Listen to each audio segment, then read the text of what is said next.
Tým, čo si namýšľali, že sú spravodliví a ostatnými pohrdali, povedal Ježiš toto podobenstvo. Dvaja ľudia vstúpili do chrámu modliť sa. Jeden bol farizej a druhý mýtnik. Farizej sa postavil a takto sa v sebe modlil. Bože, ďakujem Ti, že nie som ako ostatní ľudia, vydierači, nespravodlivci, cudzoložníci, alebo aj ako tento mýtnik. Postím sa 2 razy do týždňa, dávam 10 zo všetkého, čo mám. Mýtnik stál celkom vzadu a neodvážil sa ani oči k nebu zdvihnúť, ale bil sa do prs a hovoril: Bože, buď milostivý mne hriešnému. Hovorím vám, tento odišiel domov ospravedlnený a nie tamten. Lebo každý, kto sa povyšuje, bude ponížený, a kto sa ponižuje, bude povýšený. Počuli sme slovo Pánovo.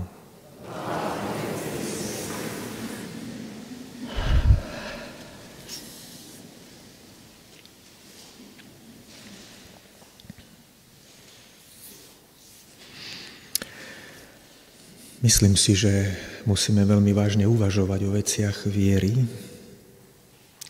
Nestačí nám, keď sa pokorčulujeme po tom slove trošku ako po ľade, tak po povrchu. Že si o tom niečo povieme, že čo asi tam bolo alebo nebolo. Nestačí, keď sa zaoberáme literou, že také je tam tvrdenie. Nestačí iba, keď povieme tak sucho, že kto sa povyšuje, bude ponížený, kto sa ponižuje, bude povýšený, lebo tomu nemusíme veľmi dobre rozumieť ešte, že čo chce Ježiš povedať. Možno ako prvé je dobre predpokladať, že keď prichádza zvesť Evanjelia, ona prichádza, teraz sme to čítali, to je zvesť Evanjelia, ktorá k nám prichádza. To znamená, my sme teraz objekt, predmet tej zvesti, objekt, objekt, ku ktorému sa ona obracia. Nás Boh k niečomu vyzýva, keď to čítame. Keď predpokladáme teda, že k nám prichádza zvesť Evanjelia, tak neprichádza s nejakými lacnými vecami. V jednej knižke raz napísal pápežský kazateľ Raniero Cantalamessa, že Ježiš neprišiel, aby hlásal banality.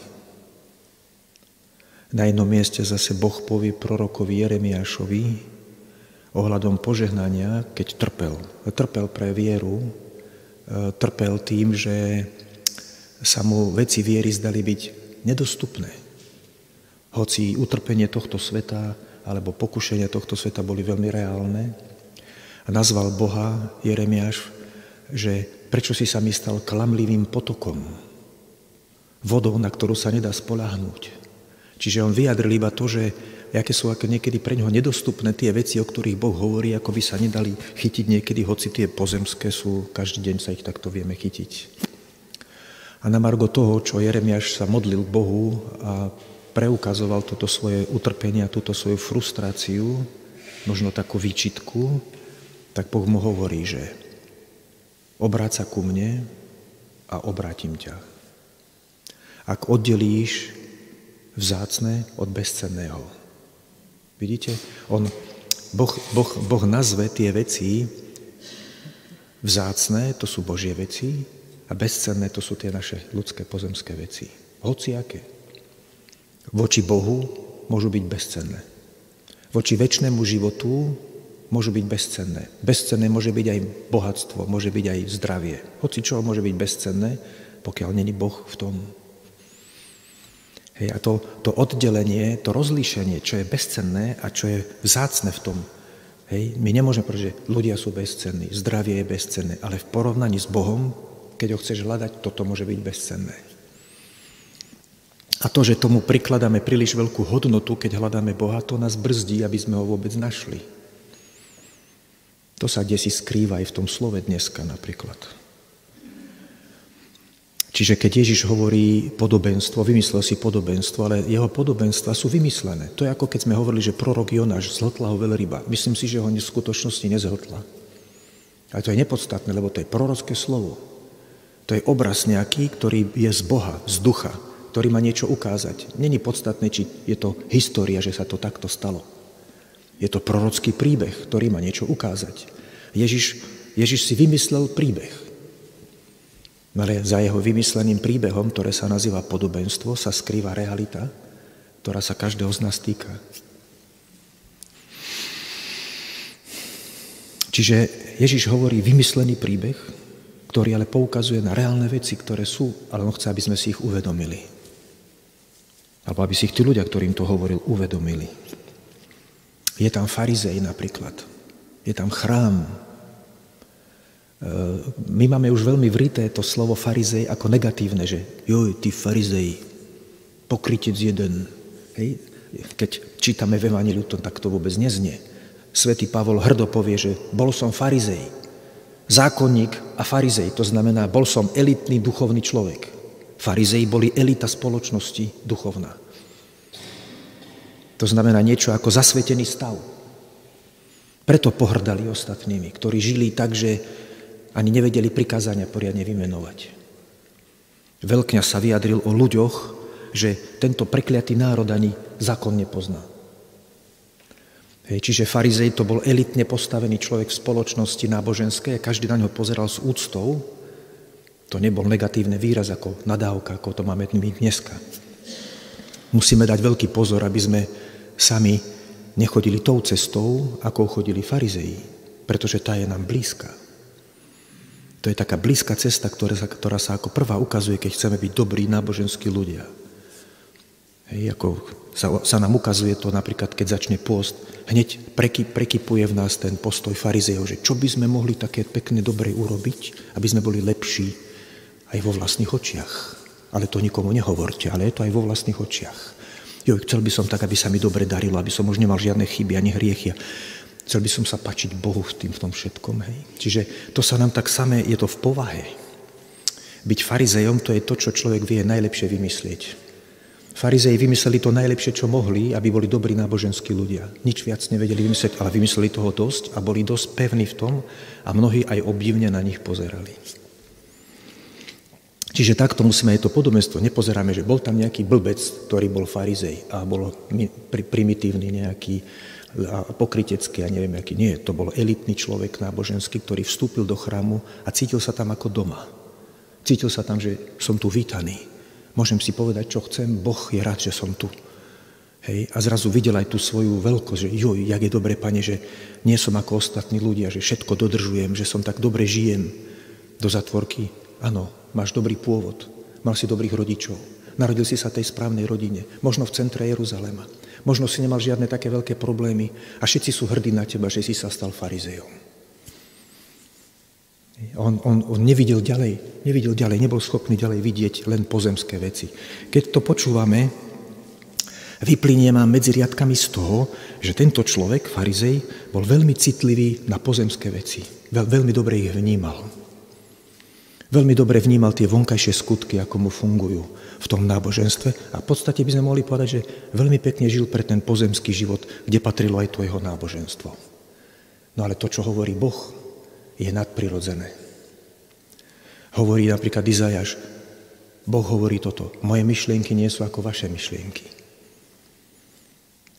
Ako je vysoko nebo od zeme, ďaleko nebo od zeme, tak sú ďaleko moje myšlienky od vašich. Vidíte, my keď chceme hovoriť o Bohu, nehovoríme o banalitách. Nehovoríme o pozemskom živote našom, aký by mal byť, aký by nemal. A do toho pekné náboženstvo, v ktorom nás pekne vychovali. A my sme to takto robili a takto sa to má a takto sme to vždy robili. A to mi robí dobre. A tomto by som sa chcel zlepšiť. To sú banality. Hej, toto je to dôležité, aby sme videli. A zrazu je tam človek, Ježiš nepoužije nejakého vidry ducha, takého, čo by kúkal, kde by čo ukradol, lebo Ježiš povie, prišiel tam mýtnik, skvostne oblečený. Vonku 7-čkový rad BMW, zlaté prstenie, drahý oblek z najdrahších obchodov, pretože bol mýtnik, dobre zarábal. Bol šéf daňového úradu, ktorý zdieral každého, koho mohol a on na tom bohatol. A tiež si ho vážili. Mnohí na ňo pozerali, že táto je dobrý človek, vzdelaný, bohatý, ten má šťastie v živote. Trochu je taký krivý, lebo dal sa na zlú stranu. Ale všetci mu v skrytosti možno závideli, ešte aj ten farizej by možno závidel, že farizei boli stredná vrstva, to nepatrili medzi najbohatších, boli taká stredná vrstva. Ľudia zo strednej vrstvy sú najviac závisliví. To sme my. Hej, ľudia, keď si všimnete našich ľudí, vychovaných v socializme, všetci sú takí, bijú sa o to, nervózni sú z toho, že banálne veci nie sú tak, ako by mali byť. Stredná vrstva je takáto. Hej, už tí hodoletí hriešnici, takí tí všelijakí, čo kradnú a tak, tí už takto nerozmýšľajú, už sú za vodou. Ani tí bohatí tak nerozmýšľajú. Stredná vrstva to sú, preto sa stredná vrstva najlepšie chytá politikom na rôzne také prísľuby, ktoré neexistujú. Všetci sa hrnú, lebo ich to žerie, že sused má viac ako ja. A to sme boli vychovávaní. Triedny boj. Nenávidieť každého, kto sa má lepšie ako my. Hej, hlásali nám rovnosť, čiže to je stredná vrstva. Takí boli aj farizei, patrili do strednej vrstvy. Verím tomu, že keď videl toho mýtnika, preto ho kritizoval, lebo mu závidel, že je bohatý. A tak sa dušoval, že dobre, že nie som ako on. Som síce závistlivý, nahnevaný, chcel by som mať viac, ale aspoň som spravodlivý. V podstate bol otrokom, bol chudákom v niečom uväznený, v nejakej ilúzii. No a ten bohatý človek, mýtnik, ktorý sa pridal na zlú stranu, zrazu prišiel do Božieho chrámu a uvedomil si, že koľka bije. A si hovorí, že celé moje bohatstvo, všetko to, čo mám, mi nič nepomôže, keď sa Boh nado mnou nezmiluje. A hovorí Ježiš, tento odišiel vypočutý. To nie sú banálne veci. To nie sú banálne veci, keď hriešný človek robí pokánie. To nie sú banálne veci, keď človek, ktorý má všetko, si zrazu uvedomí, že v podstate to najpodstatnejšie mu chýba, a to je večný život. Veľa ľuďom, ktorí majú všetko, nechýba nič. Dokonca tým v tej strednej vrstve častokrát nechýba nič, lebo majú aj kostol. Jak je to dobre, mám aj kostol, ešte aj kostol mám. On si zrazu uvedomil, že napriek tomu, že má všetko a mal toho veľa, tak keď si uvedomil, že stojí na svetom mieste, si povedal, že ak sa Boh nezmiluje nado mnou, tak skončím v pekle. Buď milostivý, Bože, mne hriešnemu. Hej? Toto Ježiš chce ukázať, že a toto je Božie kráľovstvo. Božie kráľovstvo není v tom, že máme pekný kostol. Neviem, či je pekný, sú aj iné možno. Božie kráľovstvo není v tom, že máme dobrý program cirkevný. Božie kráľovstvo je neviditeľné a to neviditeľné sa niekedy ťažko hľadá. Ľudia povedia, toto je ťažké, sa mi zle modlí. To nie je také ľahké sa sústrediť. Samozrejme. To znamená, že Božie kráľovstvo je tak ďaleko od toho pozemského bytia, myslím v tých hodnotách. Nie je ďaleko, lebo je blízko, sa priblížilo, ale myslím vzdialené v tom, že ako vyzerá. Je tak odlišné a my sme tak ponorení v tej prirodzenosti, že tie Božie veci nie sú pre nás samozrejme, že takto si otočím a poviem, Bože, jak som blízko Teba, to není tak samozrejme. Samozrejme je ten náboženský život. Pokývam sa trošku, keď som Žid. Pomodlím sa nejaké modlitby, keď som katolík, trebárs, zoberiem taštičku, idem do kostola, sadkám si, zoberiem knižočku, pomodlím sa niečo, to sa všetko dá ľahko urobiť. No ale to nemusí ešte byť Božie kráľovstvo. Božie kráľovstvo sa možno chytá ťažko, pretože stoja v ceste, veľa vecí stojí v ceste takých, ktoré chcem. Napríklad som chorý a chcem byť zdravý. To je vážna vec.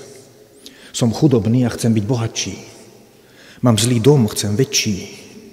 Mám staré auto, chcel by som nové, ale nemám na ne. Všeličo ma môže hrísť. Mám deti, sused má lepšie, moje sklamali. Mám dceru, ktorá sa akorát ide rozviesť, mám syna, ktorý sa prihlásil na vysokú, ale neurobil skúšku. Je toľko vecí, s ktorými musím bojovať a problém na tom je, že keď sme dobre nábožensky založení, tak sa nám postupne to náboženstvo stane, ako by sa pripodobní našim pozemským potrebám. To znamená, ale musíme povedať takto, že to Božie kráľstvo nespočíva v tom, že si chorý, tak Boh urobí, aby si bol zdravý. Si starý, tak Boh urobí, aby si bol mladý. Máš ťažký život, tak Boh urobí to, aby si mal ľahký život. Si chudobný, tak Boh urobí, aby si bol bohatý. To by bol veľmi smiešný Boh. To je ilúzia. Ježiš prišiel, aby ukázal veci, ktoré keď človek uvidí, tak toto všetko vyhodí von. Tam to vidíme v Evaníliu. Boli ľudia, ktorí stretli Ježiša, a odišli od všetkého, čo predtým budovali, pretože to bolo pre nich už nezaujímavé. Tak videli tú slávu, ktorá v tom Božom kráľovstve spočíva. Ježiš uzdravoval chorých. To musíme hľadať. Lebo to je jeden z príznakov prítomnosti Božieho kráľovstva. Sme tomu dlžní. To není tak, že my by sme to chceli. No ale nevieme, či to Boh chce. No problém je, ja si myslím, že Boh chce oveľa viac robiť, ale my to nevieme veriť. Lebo máme to myslenie tej strednej vrstvy. Takéto, nestačí toľko. Keby som mal takú záhradku ešte a 2 kurky, ja som spokojný. Hej, my sa v tom uväzníme. Božie kráľovstvo je presne opačné ako jedno také príslovie, že lepší vrabec v hrsti ako holub na streche, tak Božie kráľovstvo je presne naopak. Lepší holub na streche ako vrabec v hrsti. To súvisí s nádejou, keď vidíš veľkú víziu, keď vieš veľa, viera je niečo, ako keď aj riskneš niečo, pretože Božie kráľovstvo za to stojí. To není pre malé myslenie, také úzkoprsé. Božie kráľovstvo vyžaduje rozšíriť srdce. Ježiš ukazoval veci, ktoré ľudia zrazu videli. Tí farizeji, tí si povedali, tá škoda opustiť taký pekný život, mám všetko mám. A ešte sa ani nie som taký starý, pekne mám všetko, a ešte aj do kostola. Toto mám opustiť kvôli nejakému Hastrošovi, ani neviem, či je Mesiáš. No bol tam iný človek, ktorý povie, mám všetko, ale tak toto som ešte nevidel. Tak idem za ním. Hej, to je Božie kráľovstvo. Takto sa musíme učiť myslieť, keď napríklad sa ideš modliť. To znamená, keď Bohu vo svojej modlitbe myslí iba na to, že mám sa zle, chcel by som sa mať lepšie. Mám taký problém a chcel by som, aby som ho nemal. Tak keď budeš len myslieť v týchto dimenziách, to viem na sebe to poznám, keď budeš myslieť len v týchto dimenziách, čo by si chcel a čo nemáš, a čo by si nechcel a čo máš, tak to je najlepšia cesta k pokušeniu. Ako ťa začnú nejaké veci ovládať. Ako začneš žiť nervózny iba pre niektoré veci, to nemôže byť Božie kráľovstvo. Božie kráľovstvo není to, že Boha pozvem a teraz Boh filtruje všetky moje ľudské potreby, túžby, ktoré sú vlastne vyjadrením aj častokrát môjho mylného pohľadu, lebo som niekedy nespasený. Boh chce, aby som toto dal na bok a otvoril svoje srdce jemu. To znamená, že Ježiš uzdravoval ľudí, ale nie preto, aby, ako to býva v rozprávkach, že a pekne spolu žili, kalúbku si postavili, až kým nepomreli. Ježiš neuzdraval ľudí, aby im vrátil to, čo stratili tu na zemi. To uzdravenie bolo znamením večného života. Veď tí ľudia, ktorí sa uzdravili, potom možno boli prenasledovaní. Možno nejaký chromý, ktorý zrazu chodil a stal sa Ježišovým mučeníkom, potom zomrel ako mučeník.